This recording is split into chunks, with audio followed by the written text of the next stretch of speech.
Tumambad sa mga kalsada sa Isabela ang mga bubong na nilipad ng malakas na hangin sa kasagsagan ng panalasa ng bagyong Uwan.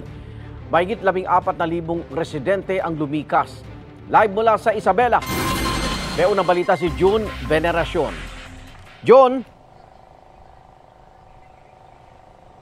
Igan, habang lumiliwanag ay mas nakikita yung pinsalang iniwan ng Super Typhoon Uwan.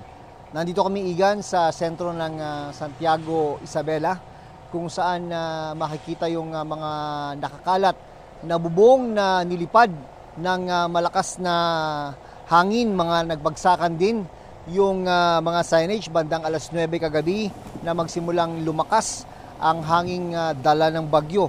Sa latest report ng PDRMO ng Isabela, nasa 14,000 ang mga evacuees mula sa mga flood control o flood-prone areas at mga bahay na gawa sa light materials.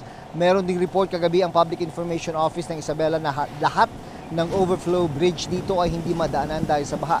Dito sa lungsod ng Santiago, halos lahat ng barangay ay walang supply ng kuryente mula pa kagabi, sabi ng City Disaster Risk Reduction and Management Office. Mamaya, Igan, mag-iikot pa kami para makita pa ang ilang lugar at masilip ang epektong iniwan ng Super Typhoon Uwan. Yan ang latest mula rito sa Santiago, Isabela. Balik sa Igan. Maraming salamat, June Veneracion. Igan, mauna ka sa mga balita, mag-subscribe na sa GMA Integrated News sa YouTube para sa iba't ibang ulat sa ating bansa.